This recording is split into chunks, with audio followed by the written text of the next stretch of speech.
अभी उनका एक और था कि वो हरिजन बस्ती गए हैं, उस पर तो आपने काफ़ी लंबा चौड़ा एक्स पर पोस्ट कर दिया। देखो, कोई भी व्यक्ति, आम आदमी भी अगर असंवैधानिक बात करेगा तो उससे भी जवाब मांगना पड़ेगा, लेकिन मुख्यमंत्री तो सर्वोच्च पद पर बैठे हैं। क्या तो उनको जानकारी नहीं है? वो जानबूझ के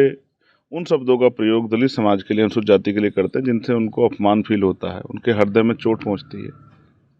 उनके मन में ठेस लगती है। ऐसे बयान देने का जो शब्द अमर्यादित है, जो शब्द संसदीय मर्यादा का नहीं है, जिस शब्द को रोक दिया गया, पाबंद कर दिया गया है, जिस शब्द पे प्रतिबंध लगाया, उस शब्द का प्रयोग करके मुख्यमंत्री सार्वजनिक मंच से वो कहते हैं, उनका नारा आपने आपके चैनल पे मैंने सुना, कटेंगे बटेंगे, लेकिन कल उन्होंने जिस तरह का नारा देके समाज को बांटने का काम किया हरिजन और गैर हरिजन में, तो मैं मुख्यमंत्री से पूछना चाहता हूं, अगर दलित समाज के लोग हरिजन हैं तो वो किसके जन हैं? ये बात आज की नहीं है। ये जब गांधी जी ने हरिजन शब्द दिया, तब से बाबा साहब अम्बेडकर ने अपनी स्थिति स्पष्ट की, और समय समय पर जिसने भी इन शब्दों का प्रयोग किया, हमारे महान पुरुषों ने, हमारे नेताओं ने इस वर्ड पे अपनी आपत्ति दर्ज कराई, और ये सुप्रीम कोर्ट द्वारा प्रतिबंधित, केंद्र सरकार ने भी इसके खिलाफ जो है इस शब्द का प्रयोग ना किया, इसलिए सरकारों को मैं एडवाइजरी जारी की है, लेकिन फिर भी मुख्यमंत्री इन शब्दों का प्रयोग करते हैं। तो मुझे ऐसा लगता है, जिस तरह से अपनी जाति पर घमंड करते हैं, वो इस इतने बड़े समाज को नीचा दिखाने के लिए इस तरह के शब्दों का प्रयोग करते हैं कि ये समाज, और उनके भाषण से ये भी स्पष्ट होता है कि आज भी इन वर्गों की आर्थिक स्थिति कैसी है कि मैंने दिया भी दिया, मैंने तेल भी दिया, मैंने बाती भी दी,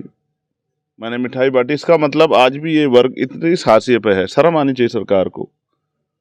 इनकी सरकारों को, फिर पिछली सरकारों की, कि आज भी ये वर्ग, बुनियादी रूप से सच्चाई है ये, इस बात में वो एक सच्चाई तो बोल गए कि आज भी ये वर्ग इस हालात में है कि इनके पास तेल, दिए, बाती, मिठाई के पैसे भी नहीं। जो सरकार रोजगार देने की बात करती है, जो सरकार आमदनी दुगनी करने की बात करती है, जो सरकार हालात में सुधार की बात करती है, जो 5 ट्रिलियन इकोनॉमी की बात करती है, डबल इंजन की सरकार कहीं ना कहीं अपनी बातों में ये सच भी बोल जाती है कि देश प्रदेश के गरीबों के, किसानों के, मजदूरों के हालात क्या है, अनुसूचित जातियों के, जनजातियों के, अन्य पिछड़े वर्ग के, सामान्य जाति के भी गरीबों के बुरे दिन प्रदेश में चल रहे हैं, उत्तर प्रदेश की भाजपा की सरकार में और वर्तमान के मुख्यमंत्री जी के राज में। उन्होंने नारा दिया है, कटेंगे बटेंगे। हम कहते हैं ना कटेंगे ना बटेंगे, बहुजन समाज एकजुट रहेगा। और जैसे बाबा साहब अम्बेडकर ने कहा था कि शिक्षा शेरनी का वो दूध है जो पिएगा वो दहाड़ेगा, तो हम पढ़ेंगे, हमारा समाज पढ़ेगा, देश का हर एक बच्चा पढ़ेगा तो आगे बढ़ेगा, पढ़ेंगे तो आगे बढ़ेंगे, और साथ साथ चलेंगे,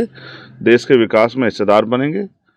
और मजबूती से अपने देश को आगे बढ़ाएंगे, और आखिरी पायदान पर जो व्यक्ति बैठा उसको बुनियादी सुविधा दिलाने का काम करेंगे। हम इस बात के लिए संकल्पित हैं और हम अपने काम को ईमानदार से कर रहे हैं।